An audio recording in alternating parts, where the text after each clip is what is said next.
Muliakan Tuhan Allah dan Putranya dan juga Roh Suci yang ada sejak mulanya, sekarang dan selamanya, yang abadi. Amin, amin.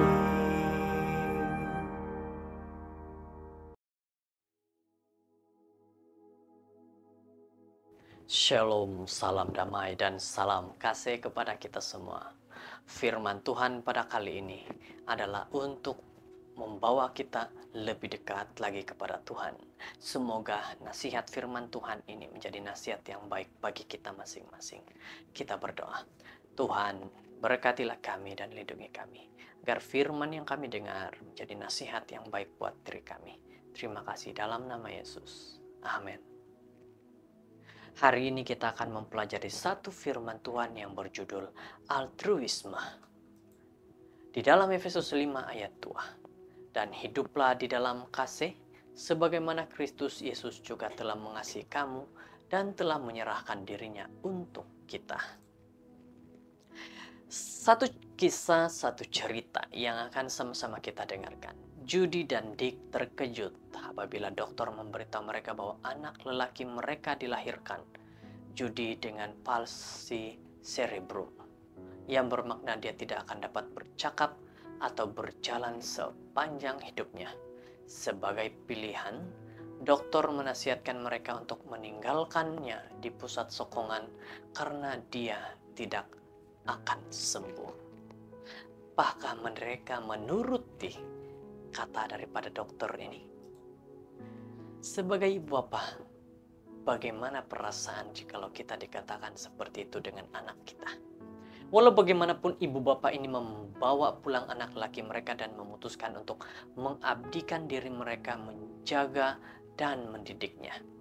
Tidak bergerak dan senyap, anak-anak itu hidup bersama keluarganya selama 12 tahun sehingga berkat bantuan komputer dia dapat berkomunikasi melalui kata-kata.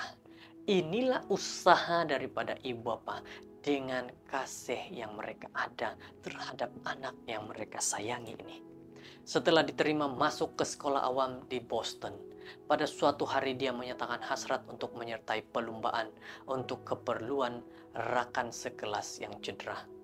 Tanpa berpikir panjang, bapaknya menolak kursinya untuk perjalanan sejauh 8 km. Semasa pertandingan inilah Rick merasakan buat pertama kalinya kecacatannya menghilang. Saudara-saudara, dengan kasih, usaha yang ada daripada seorang bapa membantu anak ini merasakan bagaimana dapat sesuatu yang sangat berguna bagi kehidupan dirinya. Digalakkan oleh penemuan ini, Rick dilatih untuk menyertai pertandingan lain yang lebih kompleks, yang masing-masing memberi cabaran dan motivasi untuk meneruskan.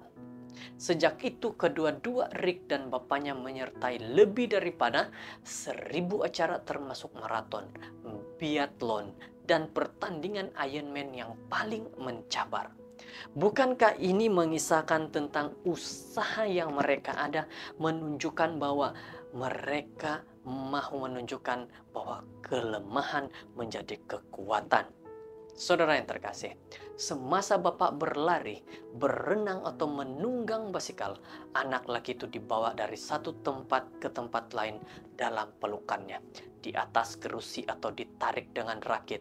Berkat kasih sayang dan dedikasi bapaknya, Rick dapat mengatasi batasannya sendiri, mendapatkan sebagai tambahan ijazah akademik dan pendidikan khas di University Boston. Saudara-saudara, kalau kita fahami dan dalami kisah daripada cerita ini menunjukkan bahwa seorang yang mengasihi saudara ataupun keluarganya, dia dengan penuh rasa yang kuat untuk membantu. Jadi, surga juga terkejut apabila manusia dibiarkan lumpuh tanpa kekuatan dan keberanian untuk melawan dosa. Sebagai pilihan, Tuhan boleh meninggalkan manusia karena sukar untuk manusia itu pulih. Sebaliknya, Tuhan memutuskan untuk mengabdikan dirinya untuk menjaga dan menebuskan kita.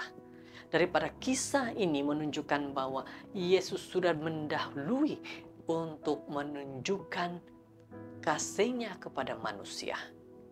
Dia sanggup membawa dosa-dosa sehingga ke kayu salib.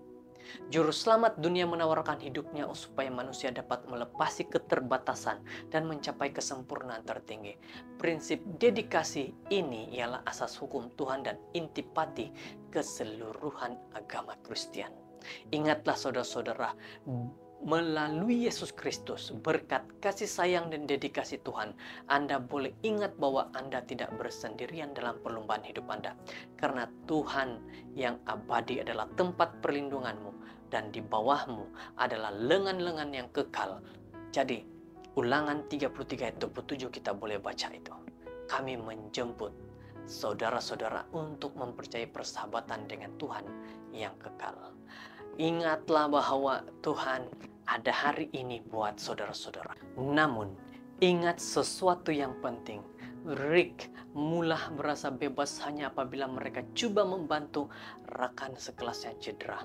Perlombaan amal itu ialah permulaan kehidupan baru yang penuh kejayaan dan kebahagiaan apabila dia memutuskan untuk menyokong dan menunjukkan belas kasihan terhadap sesama yang kehilangan upaya. Anda juga boleh melakukan perkara yang sama. Saudara-saudara, satu kisah yang menunjukkan bahwa kita juga boleh melakukan atau menunjukkan kasih kepada sesama kita manusia. Semoga firman Tuhan yang sudah kita dengarkan ini menjadi satu kekuatan iman kerohanian kita. Mari berdoa. Tuhan, terima kasih. Berkat-Mu, nasihat-Mu hari ini begitu baik buat kami. Di dalam nama Yesus. Amin.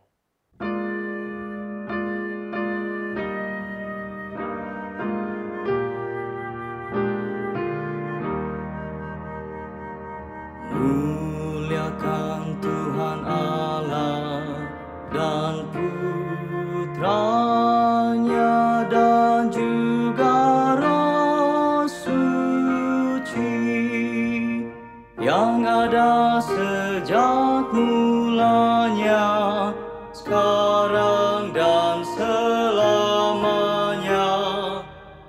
Ya